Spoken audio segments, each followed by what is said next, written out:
जय श्री राधे, जय श्री कृष्णा।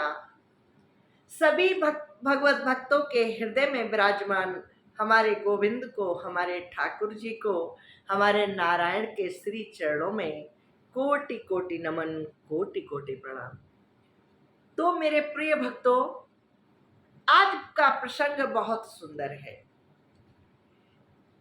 जब महाभारत हो चुका, भगवान चले गए, इस पृथ्वी से, इस धराधाम से भगवान प्रस्थान कर गए, सब कुछ खत्म हो गया। उद्धव जी तीर्थ यात्रा के लिए निकल गए। इधर विदुर जी को घर से निकाल दिया गया था, तो वो भी तीर्थ यात्रा में ही रहते थे। विदुर जी और उद्धव जी की भेंट हुई। दोनों एक जगह पर, एक स्थान पर मिल गए और उन्होंने एक दूसरे से जो वार्ता की वो अद्भुत है, बहुत सुंदर है। मैं पूरा सुनाने का प्रयास करूंगी। उससे पहले अपने गोविंद के श्री चरणों में हाजिरी लगाते हैं। 1 मिनट उनको हम याद करेंगे, उसके बाद कथा आरंभ करेंगे। असाध्यम साधनम यस्य, असाध्यम साधनम यस्य राधा, मंत्रो राधा मंत्रदात्री च राधा, सर्व राधा जीवनम यस्य, राधा राधा राधा वाचिकम तस्य। किशोरी कुछ ऐसा इंतजाम हो जाए, जुबा पे राधा राधा राधा नाम हो जाए। किशोरी कुछ ऐसा इंतजाम हो जाए, किशोरी कुछ ऐसा इंतजाम हो जाए, जुबा पे राधा राधा राधा नाम हो जाए, जुबा पे राधा राधा राधा नाम हो जाए। हमारी किशोरी जी श्री राधे जी के चरणों में हमारा कोटि कोटि प्रणाम। प्रेम से बोलिए श्री राधे, श्री राधे, श्री राधे। कृष्णं नारायणं वन्दे, कृष्णं वन्दे ब्रजप्रियं, कृष्णं द्वैपायनं वन्दे, कृष्णं वन्दे प्रथासुतं। हमारे गोविंद के श्री चरणों में कोटि कोटि प्रणाम, गुरुदेव के चरणों में प्रणाम और समस्त संतों को प्रणाम, गौ माता को प्रणाम, पृथ्वी माता को प्रणाम, आकाश मंडल देवताओं को प्रणाम, आकाश में विराजमान सभी ग्रह नक्षत्रों को प्रणाम। आप सभी को प्रणाम, आप सभी को प्रणाम। बहुत सुंदर कथा है, अद्भुत कथा है। उद्धव से विदुर जी मिले और दोनों गले लगकर फूट फूट कर रोए। दोनों मिले, ऐसा लगा कोई कि प्राण मिल गए। दोनों को ऐसा महसूस हुआ कि जीवन मिल गया और वो गले लगकर फूट फूट कर रोने लगे। बहुत देर तक रोते रहे। उसके बाद जब शांत हुए तो उद्धव गोविंद की यादों में खो गए।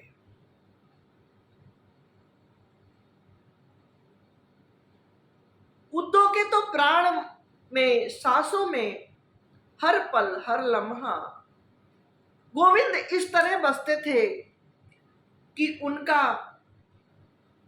हर पल उन्हें उसी में खोए रहते थे। उनकी यादों से गोविंद जाते नहीं थे और वो हर 2 मिनट में उनके ध्यान में चले जाते थे। विदुर जी मिले, विदुर जी से मिलकर रोए। उसके बाद वो ध्यान में खो गए और फिर जब होश में आए तो विदुर जी को अपने पास पाया।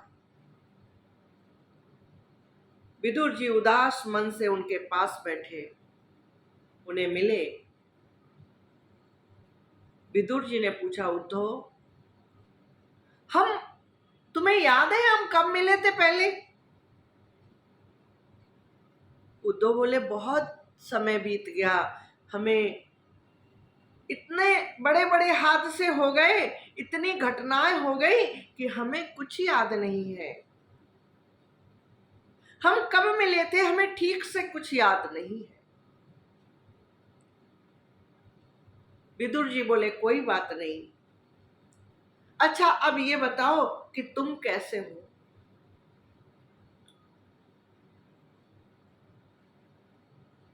उद्धव फिर रोने लगे। जैसे ही पूछा तुम कैसे हो, उद्धव फिर रोने लगे। उद्धव की आंखों से झर झर झर झर आंसू गिरने लगे।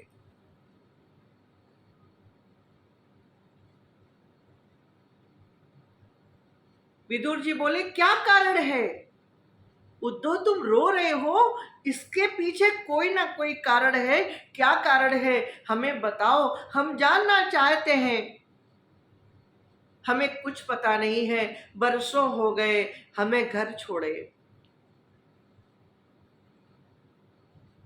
उद्धव बोले, तुमने घर क्यों छोड़ा?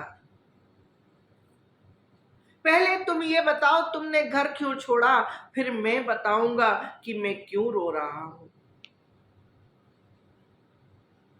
तो विदुर जी कहने लगे, उद्धव,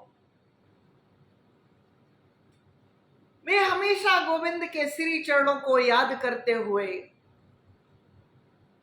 तीर्थ स्थानों में, जंगलों में भ्रमण करता रहता हूं, पहाड़ों में ही ज्यादातर रहता हूं। और आज से नहीं, बहुत सालों से, जब से होश संभाला है, मैं तीर्थ स्थानों में ही रहता हूं। बीच बीच में मैं घर जाता था, इधर उधर से घूमकर कभी कभी मैं घर जाता था, मिलता था भाइयों से, सभी से मिलता था। लेकिन अब वो भी छूट गया। उद्धव ने पूछा, ऐसा क्या हुआ जो छूट गया, हमें पूरी बात बताओ। तो विदुर जी कहने लगे, मैं घर पर गया, हस्तिनापुर जब गया तो मैंने वहां का हाल देखा, वहां की स्थिति को समझा और हमें लगा कि हमें धृतराष्ट्र को समझाना चाहिए। धृतराष्ट्र पुत्रों के मोह में इतने अंधे थे कि उन्हें कुछ भी नहीं दिख रहा था। पांडवों पर अत्याचार अत्याचार अत्याचार होते चले जा रहे थे, कुछ भी दिख ही नहीं रहा था उन्हें। वो इतने ज्यादा पुत्र मोह में अंधे थे। मुझे लगा इनको समझाना चाहिए, अगर समझा दे तो हो सकता कुछ हो जाए।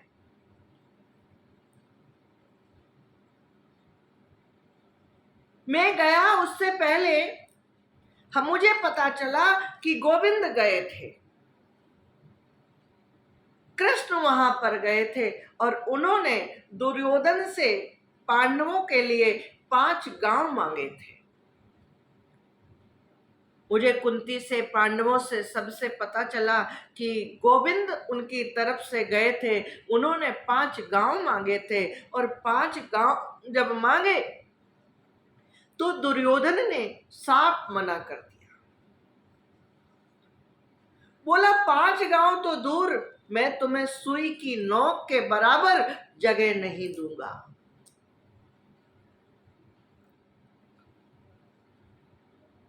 उद्धव, कहीं पर पाप हो रहा हो, पहली बात तो उस स्थान पर रहना नहीं चाहिए जहां पर पापी रहते हों। और अगर आप हो, आपको पता चल जाए कि ये पाप हो रहा है, ये अन्याय हो रहा है, तो वहां पर बोलना अवश्य चाहिए।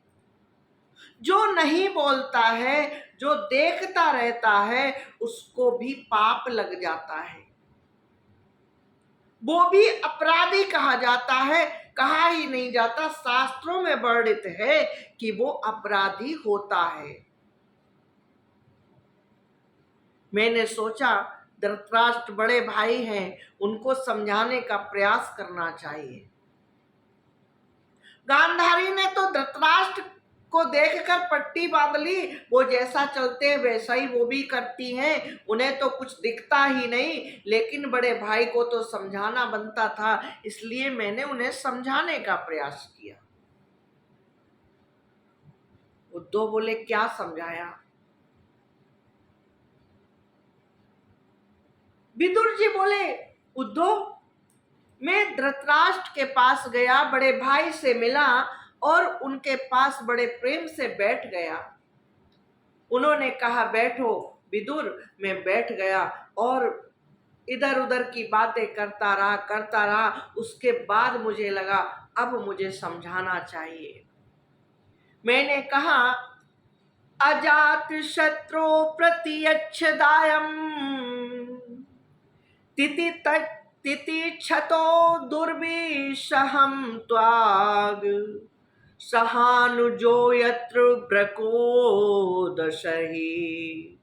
श्वसन रुषायत्तुमलं विवेशी। विदुर जी ने कहा, महाराज, आप अजात शत्रु महात्मा युधिष्ठिर को उनका हिस्सा दे दीजिए। वो अजात शत्रु है, उनका कोई शत्रु नहीं है। वो किसी का बुरा नहीं सोचते, किसी का बुरा नहीं करते। कृपा करके वो महात्मा है। पांडव जो है वो सभी महात्मा है, लेकिन युधिष्ठिर तो उनसे भी बड़े महात्मा है। उनको उनका हिस्सा दे दीजिए।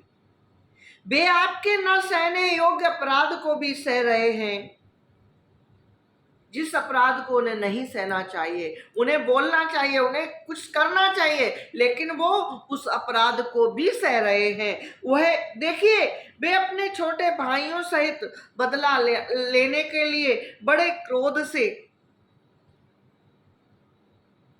फुक्कारे मार रहे हैं। उन्हें कभी देखिए, आपको दिखता नहीं है, उन्हें देखने का प्रयास कीजिए। वो अपने सभी भाइयों सहित बदला लेने के लिए फुक्कारे मार रहे हैं, अंदर ही अंदर कुड़ रहे हैं, घुटन महसूस कर रहे हैं।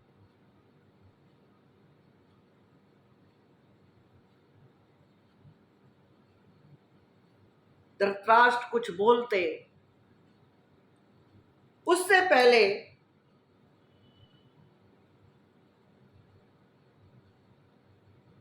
विदुर जी, कर्ण, दुशासन पास में खड़े उनकी बात सुन रहे थे और वो अजीब स्थिति में थे। ऐसा लग रहा था विदुर को चोट पहुंचाएंगे। विदुर जी ने कहा, भाई, जिसे आप पुत्र मानकर पाल रहे हैं। विदुर जी डरे नहीं किसी से। उन्होंने अपनी बात कहने का प्रयास किया, समझाने का प्रयास किया। उन्होंने कहा, भाई, जिसे आप पुत्र मानकर पाल रहे हैं तथा जिसकी हाँ में हाँ मिला रहे हैं, उस दुर्योधन के रूप में तो मूर्तिमान काल ही आपके घर में घुसा बैठा है। आपको लगता है वो पुत्र है, लेकिन वो मूर्तिमान काल है। उसके कारण पता नहीं कितनों की मृत्यु हो सकती है। ये तो साक्षात भगवान श्री कृष्ण के से भी द्वेष करने वाला है।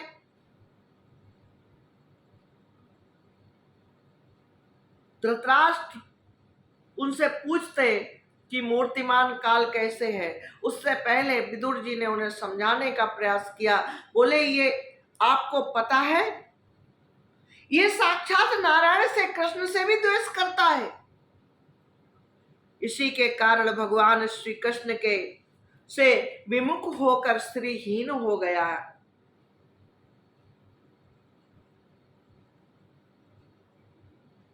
सभी श्रीहीन हो रहे हैं। अतः यदि अपने कुल की रक्षा चाहते हो, कुल का कुशल चाहते हो, कुल का मंगल चाहते हो, अपने परिवार को बचाना चाहते हो, तो इस दुष्ट को तुरंत ही त्याग दीजिए।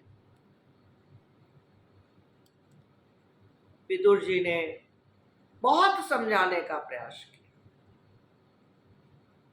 कि ये भगवान कृष्ण से भी द्वेष करने वाला है।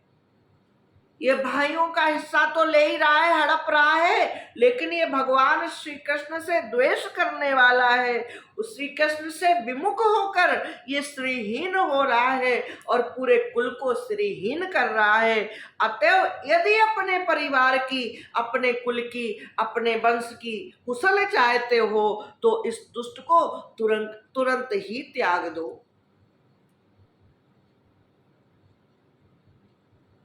धृतराष्ट्र कुछ बोले नहीं। विदुर जी की बातें सुने जा रहे थे।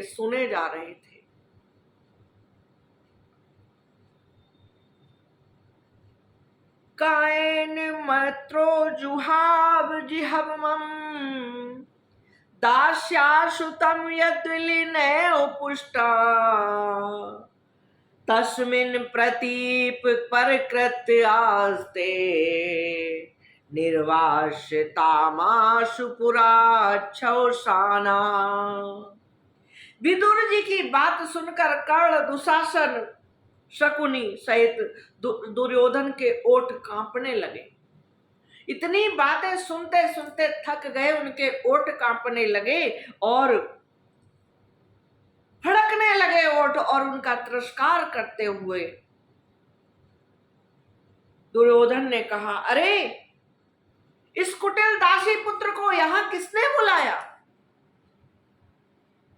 कितना कुटिल है, कितना दुष्ट है, कितना कटु बोल रहा है। इस दासी पुत्र को यहाँ किसने बुलाया? यह जिसके टुकड़े खाकर जीता है, उन्हीं के प्रतिकूल होकर शत्रु का काम बनाना चाहता है।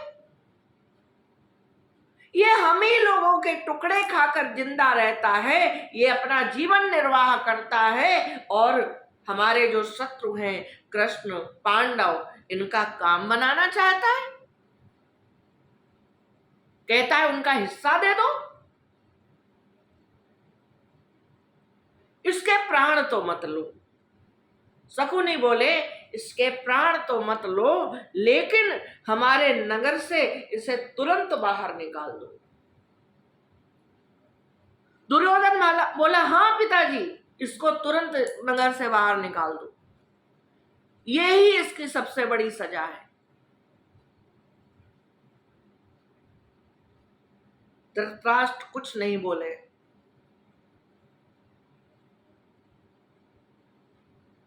पुत्र, शाला सभी विदुर जी का अपमान करते रहे, लेकिन धृतराष्ट्र ने एक शब्द नहीं बोला।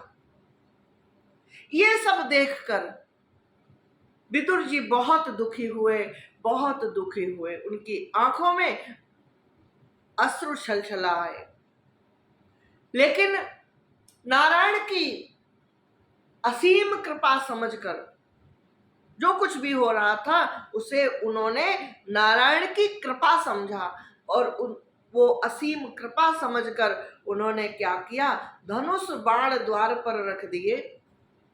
जब वो जाने लगे, जो मेन गेट था ना, वहां पर उन्होंने अपने धनुष बाण रख दिए और वो नगर छोड़कर चले गए।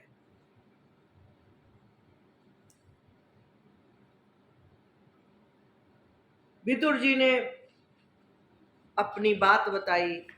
बोले, उद्धव, इसलिए मुझे घर छोड़ना पड़ा, हमेशा के लिए त्यागना पड़ा। उसके बाद में कभी उस नगर में नहीं गया। सुना है महाभारत हुआ है उसमें सब मारे गए।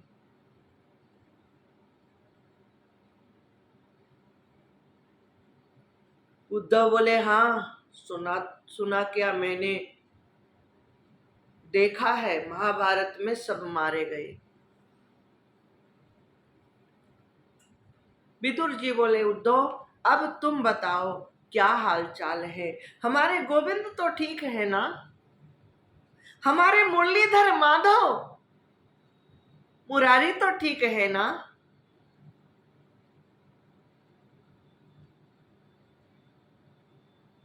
उद्धव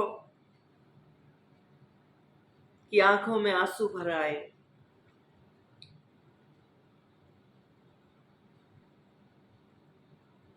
हरे कृष्ण कृष्णा कृष्णा कृष्णा हरे हरे। बहुत सुंदर प्रसंग है, अद्भुत प्रसंग है। वीडियो को स्किप ना कीजिएगा, नहीं तो आपसे छूट जाएगा। हम जो भी कथा सुन रहे हैं ना, ये कथा हमें कलिकाल के पापों से बचाती है। ये कथा हमारे पूर्व जन्म के जो संचित कर्म है ना, पूर्व जन्म के जो संचित पाप राशि है ना, उसको काटती है। आप सोच रहे होंगे कि संस्कृत के श्लोक ये क्यों बोलती हैं। बहुत लोगों को संस्कृत बहुत अच्छे से आती है और बहुत लोगों को संस्कृत आती नहीं है, तो उन्हें उलझन होती है। तो वो लोग सोचेंगे कि ये संस्कृत के श्लोक क्यों पढ़ती हैं। मैं सिर्फ इसलिए पढ़ती हूं क्योंकि भागवत कहती है कि अगर एक श्लोक भी हर रोज पढ़ा जाए तो हम कलिकाल के पापों से बच जाते हैं और हमारे पिछले जो संचित कर्म हैं वो कट जाते हैं। संचित जो कर्म है, अच्छे कर्म है, वो नहीं कटते हैं, जो बुरे कर्म हैं वो कट जाते हैं। उद्धव की आंखों में आंसू आ गए। विदुर जी बोले उद्धव किसी तरह अपने को संभालो और हमें ये बताओ क्या कारण है तुम्हारे रोने का। मेरे गोविंद तो ठीक है ना।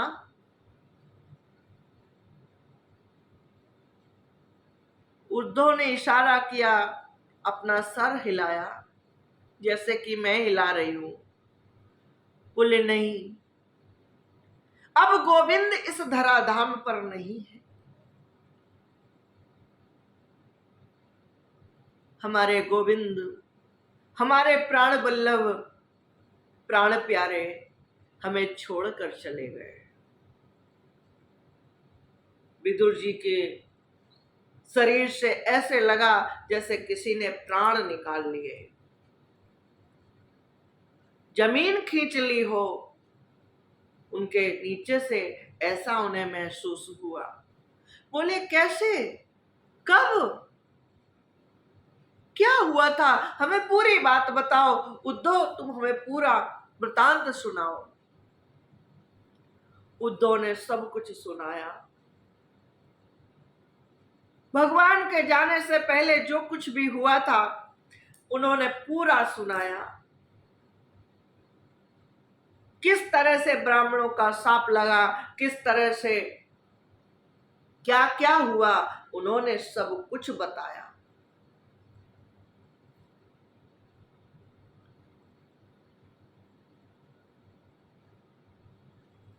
बोले भगवान को पता चल गया था कि आज से 7वें दिन हम सब नहीं रहेंगे, और जब हम नहीं रहेंगे ये द्वारका डूब जाएगी।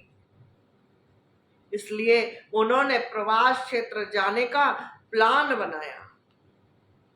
सभी द्वारका वासियों को, जो जो भी परिवार के लोग थे, जो भी थे, द्वारका में सिर्फ गोविंद का परिवार था।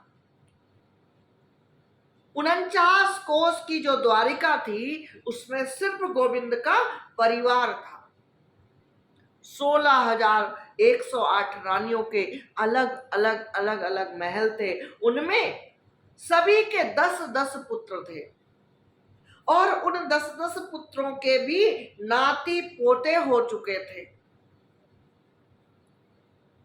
नाती पोतों के भी नाती पोते हो चुके थे। वह अरबों खरबों की संख्या में उनके परिवार के लोग रहते थे।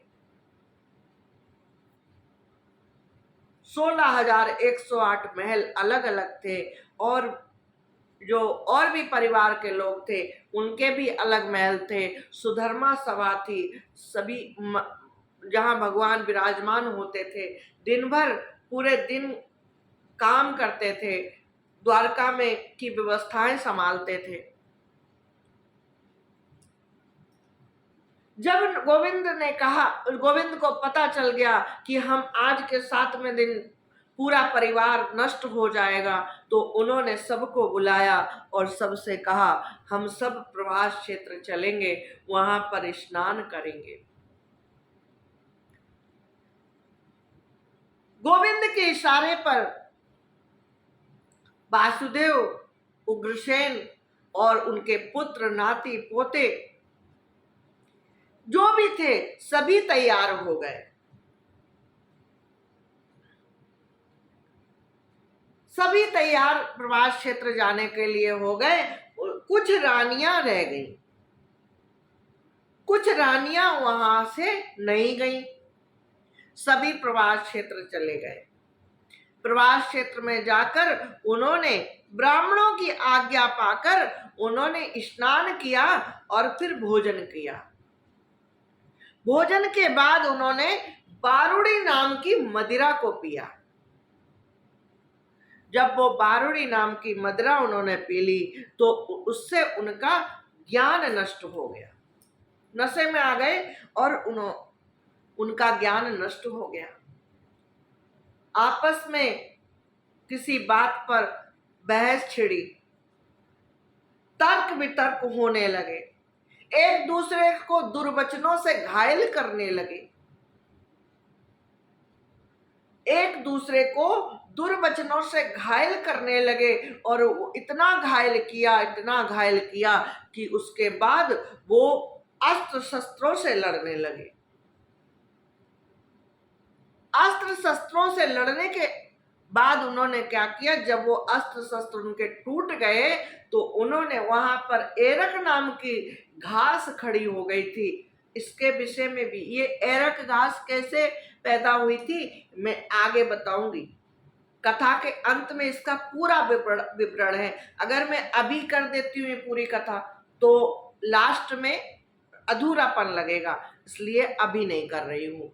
ये बहुत बड़ा वृतांत है, बहुत सुंदर कथा है। आप लोग हर रोज सुनिएगा और अंतिम में क्या होता है पूरा सुनिएगा, पूरा डिटेल में आपको सुनाऊंगी।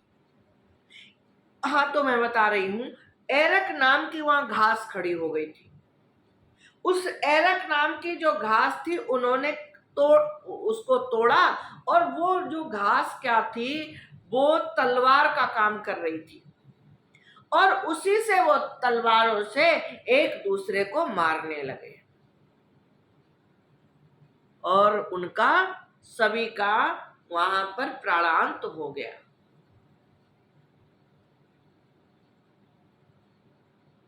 शॉर्टकट में उद्धव जी ने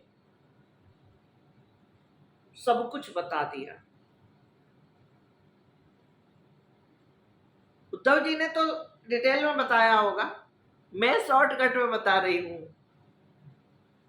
क्योंकि आगे वो कथा होनी है। अब बहुत सारी बातें उद्धव जी बोले कि भगवान ने मैत्रेय जी से कहा था कि मैत्रेय तुम विदुर जी को सब कुछ बता देना। उद्धव जी ने जो बताया वो तो बताया ही, उसके बाद बहुत सारे गुप्त रहस्य थे जो भगवान मैत्रेय जी को सौंप गए थे। ये कह गए थे कि ये सब कुछ विदुर को तुम समझा देना। उद्धव जी बोले विदुर जी भगवान ने कहा था विदुर जी जब मिले तो उन्हें मैत्रेय जी से के पास ले जाना, और मैत्रेय से कहा था विदुर जी जब तुम्हें मिले तो उन्हें ये सब बता देना। तो विदुर जी बोले क्यों ना हम दोनों मैत्रेय के पास चले। उद्धव और विदुर मैत्रेय जी के पास गए। मैत्रेय जी ने प्रेम पूर्वक उन्हें बिठाया। बोले आप लोग आए, हमें बहुत खुशी हुई, बहुत आनंद आ रहा है, आपसे मिलकर बहुत अच्छा महसूस हो रहा है।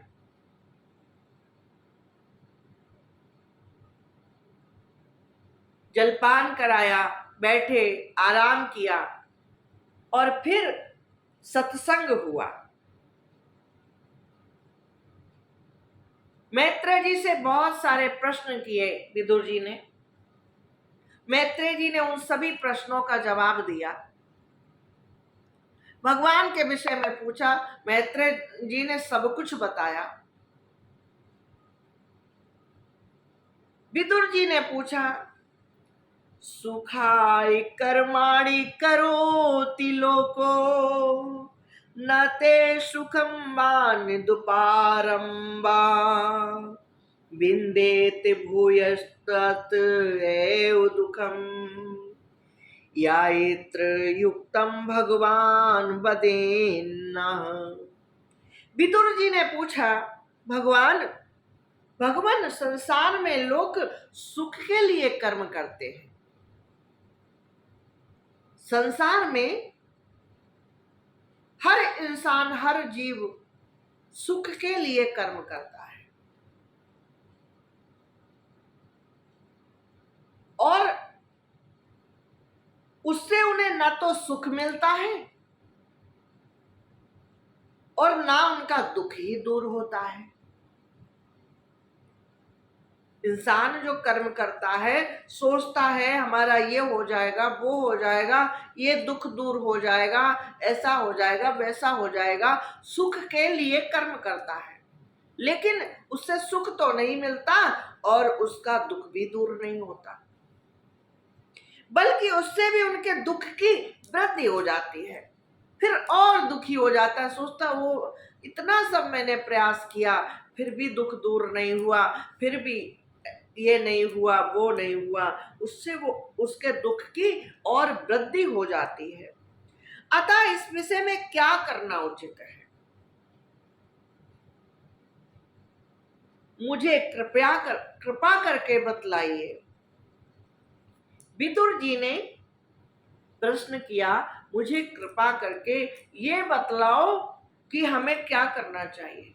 क्या सुख के लिए कर्म नहीं करना चाहिए? क्या अपने दुखों को दूर करने का प्रयास नहीं करना चाहिए? और करना चाहिए तो किस तरह करना चाहिए, क्या करना चाहिए, ऐसा क्या करना चाहिए जो हमारा दुख दूर हो जाए?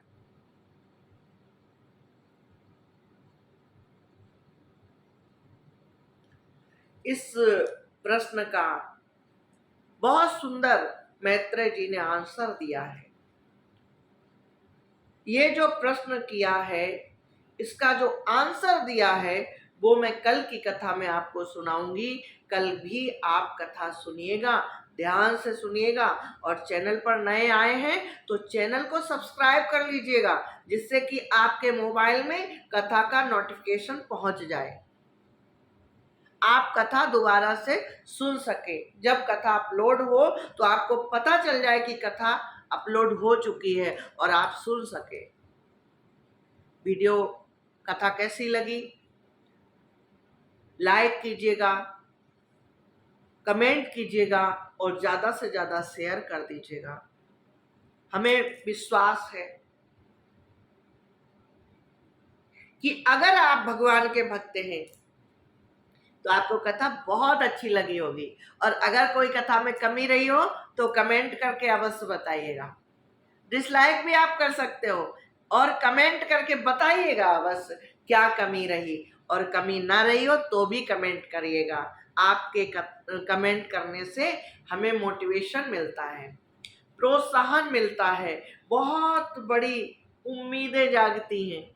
हमें लगता है हमारे मुख से भगवान कथा सुना रहे हैं जो, उससे लोगों का उद्धार हो जाएगा। उद्धार का मतलब ये नहीं होता कि नष्ट हो जाना। उद्धार का मतलब होता है हमारी दुखों से निवृत्ति हो जाए, हमारे जो काम नहीं बनते वो काम बनने लगे, हम जो जीवन अच्छा नहीं जी पा रहे वो जीवन अच्छा जीने लगे, हमारा जो जो जो काम नहीं बन रहा। भागवत में अकेली मुक्ति नहीं है, मैंने प्रैक्टिकली देखा है। भागवत हमें जीवन में सब कुछ देती है। तो कैसे देती है वो भी मैं आपको बताऊंगी, किसी दिन अवश्य बताऊंगी। और आज शॉर्टकट में सिर्फ इतना बता रही हूँ, कथा आप सुनेंगे, ध्यान से सुनेंगे तो भगवान की कृपा होने लगेगी। और जब कृपा होगी, लो मैंने तो सोचा था बाद में बताऊंगी और अभी बता दिया, तो सब कुछ सारे काम बनना शुरू हो जाएंगे। तो इसलिए ध्यान से कथा सुना करिए।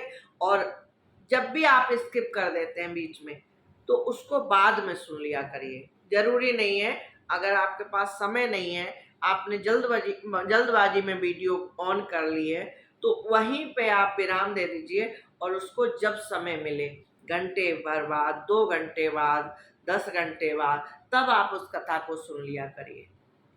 तो फिर से कह रही हूँ, लाइक कीजिएगा, कमेंट कीजिएगा, ज़्यादा से ज़्यादा शेयर कीजिएगा। और चैनल पर नए आए हैं तो चैनल को सब्सक्राइब करना ना भूलिएगा। और अपना बहुत ख्याल रखिएगा। Take care, bye.